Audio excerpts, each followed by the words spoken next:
Bismillah. Devina émergeait du sommeil avec une sensation d'engourdissement inhabituelle. Elle contempla sans les reconnaître le canapé de cuir noir sur lequel elle était allongée, puis la pièce dans le décor lui parut vaguement familier. Où se trouvait-elle et pourquoi avait-elle dormi sur ce canapé? Ses yeux se posèrent alors sur un tableau et elle se rit. Joël. Elle était venue chez lui pour cette histoire de vernissage et avait dû s'endormir sans s'en apercevoir. Repoussant ses cheveux d'un geste vif, elle s'assit en fronçant les sourcils.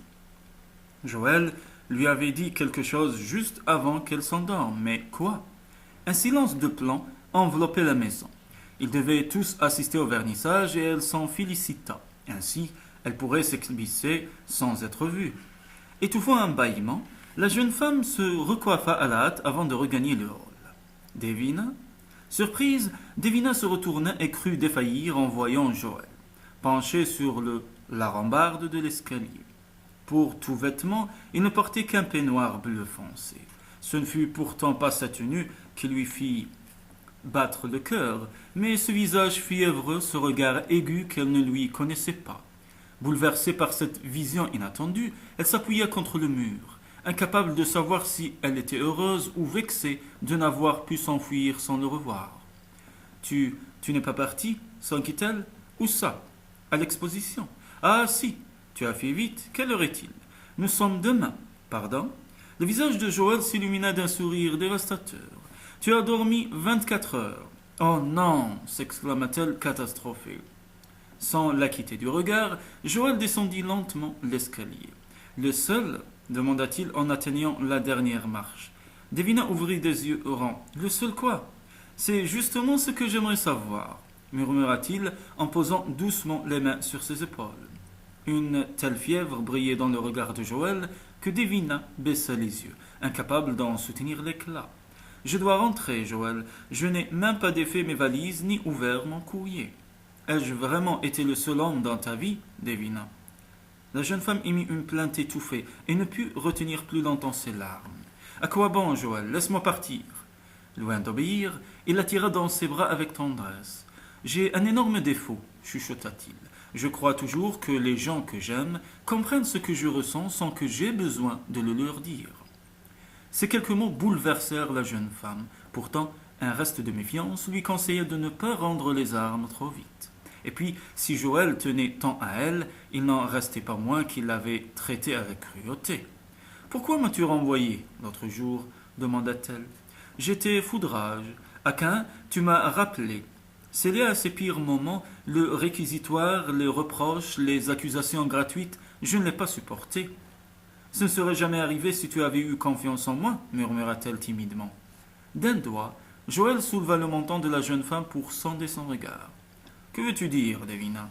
Seulement que j'ai souvent du mal à te suivre, Joël. Tu disposes des autres sans jamais rien leur expliquer. Personne ne sait jamais à quoi s'en tenir avec toi. Tu ne te livres pas, tu. Et notre nuit à Caen? Crois-tu que j'aurais pu t'aimer de cette façon si je ne m'étais pas livré entièrement? Non, admit-elle. Mais pas une fois je n'ai eu le sentiment que tu t'intéressais vraiment à moi. Et puis, tout s'est passé très vite. Tu es bien placé pour savoir qu'il n'est guère facile de te résister quand tu te mets en tête de séduire. Tu voulais résister? Au début, oui, j'avais trop peur de souffrir. Et pourquoi as-tu changé d'avis? Avant de répondre, Devina parcourut le visage de Joël d'un regard ardent. J'avais besoin de me sentir aimé, Joël, même pour une nuit. Mais hier tu es venu. Oui, Célia m'a paru si désespérée que je n'ai pas pris le temps de réfléchir. Célia, quel prétexte a-t-elle encore inventé? Elle m'a dit que tu étais infernal et a joué le martyr, acheva-t-elle en souriant. Et tu n'es venu que parce qu'elle te l'a demandé? Tu sais bien que non. Une petite flamme se mit à danser dans les yeux bleus de Joël. Oh, Vina, je ne peux pas croire que je sois le seul homme que tu aies connu, répéta-t-il d'une voix sourde. Trop ému pour articuler un mot, la jeune femme garda le silence. Tu sais, je suis resté des heures à te regarder dormir. Tu es si belle, Vina. Moi qui croyais que tu étais à l'exposition. Tu ne serais pas monté pour vérifier, n'est-ce pas? À quoi bon? Ton accueil n'avait pas été des plus chaleureux et je n'avais plus aucune raison de croire que tu tenais à moi. Joël l'étreignit à l'étouffer. Oh, Vina chérie, tu es si merveilleuse. Comment pourrais-je ne pas tenir à toi? Blotti contre lui, Davina s'abandonna à une douce plénitude. C'était si bon d'écouter le cœur de Joël battre contre sa joue, si rassurant de s'abandonner à la chaleur de ses bras puissants. Puis, insidieusement, les propos de Joël sur le mariage et les enfants lui revinrent à l'esprit. Tôt ou tard, leur divergence sur la question les séparait, et elle comprit qu'elle ne serait jamais pleinement heureuse avec cet homme. Je n'arrive toujours pas à croire que je sois le seul, répéta Joël. Sans s'en douter, il lui offrit l'occasion rêvée de tester ses intentions. Saisissant la balle au banc, Davina déclara avec un entrain forcé. Rassure-toi, j'ai l'intention d'y remédier sans tarder. Joël la tint à bout de bras, un sourire mitigé au coin des lèvres. Mais qu'est-ce que tu racontes? Je veux me marier, Joël. Je veux fonder une famille, mener une vie normale. Et alors? Alors il me reste à chercher l'âme sœur. Tu l'as déjà trouvée. Qu'est-ce qui me le prouve? Ça. Avant qu'elle comprenne ce qui lui arrivait, Joël la souleva dans ses bras et l'emporta vers l'arrière de la maison. Pose-moi par terre, Joël. Il n'est pas question que je... Oh, mais si, ma chère. D'un coup d'épaule, il poussa une porte et déposa la jeune femme sur un lit où il s'allongea près d'elle. Tu ne bougeras pas d'ici tant que nous ne nous serons pas racontés tous nos secrets, Vina. Je veux tout savoir, tes goûts, tes envies, tes rêves les plus fous. Et quand tu m'auras tout dit, je te parlerai de moi. Il n'en est pas question. Tu oublies que je connais un moyen infaillible pour te convaincre. Joignant le geste à la parole, il souleva son t-shirt et lui effleura le ventre d'une caresse audacieuse. Un long frémissement parcourut la jeune femme, mais elle résista encore. Écoute, Joël, tu ne veux pas fonder de famille et c'est tout ce que je désire. Tu vois bien que ça ne marchera jamais entre nous. Si, répliqua-t-il en s'attaquant à la ceinture de son pantalon. Comme elle le dévisageait sans oser encore croire à son bonheur, il soutint son regard anxieux. Je ne voulais pas me marier ni avoir d'enfant avec Célia, mais avec toi c'est différent. Depuis 4 ans, tu hantes mes nuits et mes jours, Vina. Pendant tout ce temps, tu t'es inventé un fiancé pour te protéger. Et moi, j'ai prétendu que l'amour n'existait pas. Je redoutais bien trop de ne jamais le rencontrer. Si tu ne m'as pas oublié, pourquoi n'as-tu pas essayé de me retrouver? Oh, certainement pour protéger Amy. Je voulais essayer une dernière fois de lui offrir un foyer équilibré avec Célia. Tu comprends? Mais maintenant notre couple n'existe plus et je veux prendre un nouveau départ.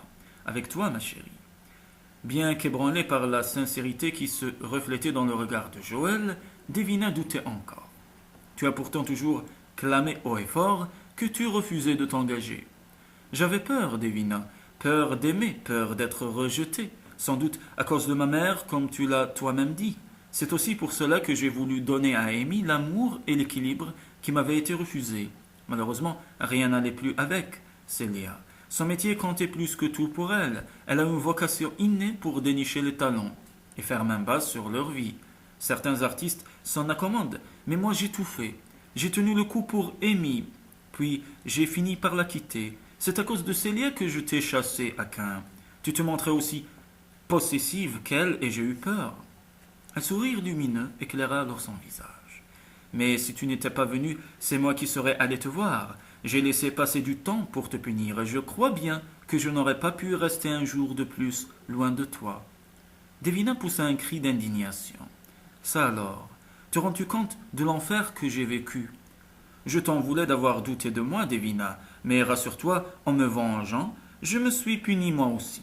Après tout, le mal que je m'étais donné pour te retrouver à Andorre. Davina se redressa d'un bond. Me retrouver? Tu m'as pourtant affirmé que tu étais là par hasard. Joël secoua la tête en souriant. Devera était un prétexte. Un jour, je suis tombé sur un article annonçant ta conférence à Andorre. Tu sais, je n'ai pas cessé de penser à toi depuis cette première nuit, Davina. Alors, si Célia n'avait pas été enceinte, laissant tous deux la phrase en suspens, ils se dévisagèrent, bouleversés, en songeant à ces années perdues. Puis Davina ferma les yeux en pensant à l'enfant qu'elle avait porté et qui n'était jamais né. Elle lui en parlerait sans doute un jour, mais pas maintenant, il était trop tôt. « Et c'est vraiment Maria qui t'a donné mon adresse à Andorre ?» demanda-t-elle. « Eh oui, et comme Devera me harcelait depuis des années pour que je fasse son portrait, j'ai sauté sur l'occasion. La suite, tu la connais. Et ce pauvre Devera n'a toujours pas son tableau. » Joël éclata de rire. « D'un geste tendre, il dessina du bout des doigts le profil délicat de la jeune femme. Tu n'es plus jalouse de Célia, n'est-ce pas? Mais non, c'est une vraie tornade, mais je la trouve très sympathique. Je ne suis pas aussi indulgent avec Michael. Quand je l'ai vu sortir de chez toi, j'ai bien failli lui sauter à la gorge.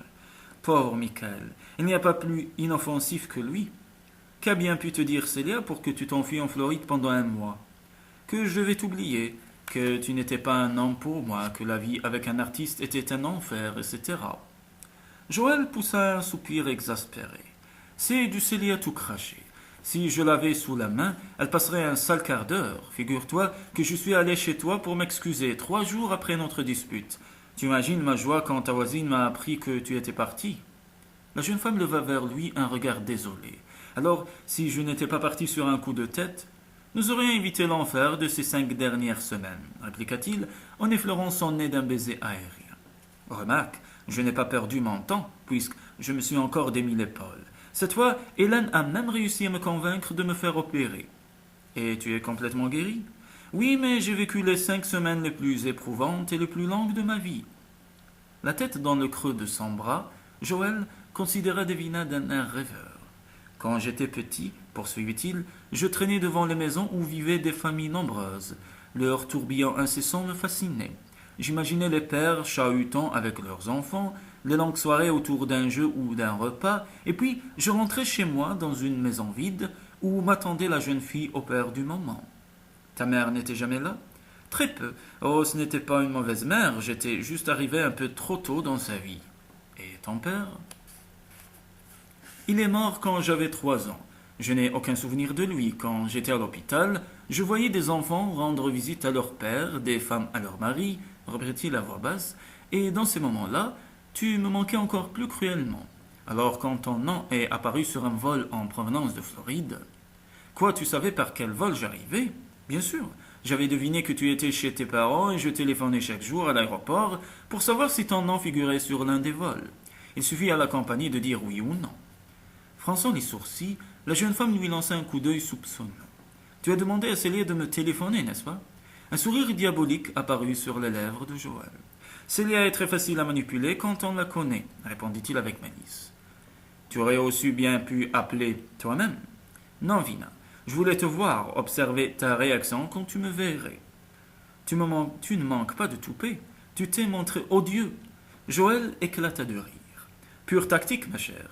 La seule manière de t'arracher une confession est de provoquer ta colère.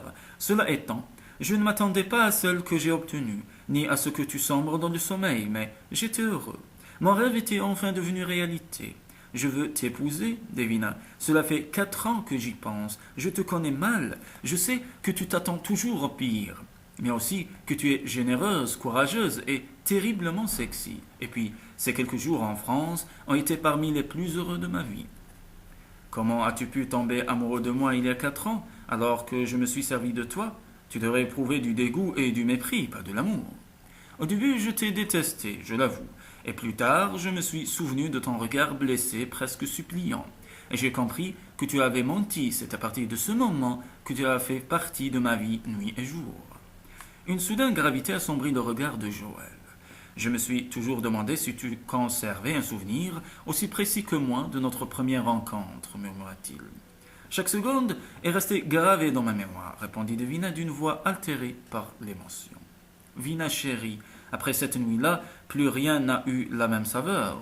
Pendant toutes ces années, je n'ai songé qu'à te revoir. Et dès que je t'ai retrouvée, j'ai su que tu étais la femme de ma vie. Un regard a suffi pour que je te désire avec la même violence qu'autrefois. Il l'étreignit à l'étouffer.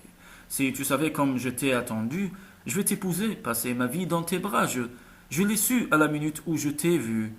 Sous ta robe sévère, je devinais les courbes de ton corps, et dans ma tête, j'ai ôté tes vêtements, un à un, glissé le doigt dans ta chevelure, je t'ai caressé.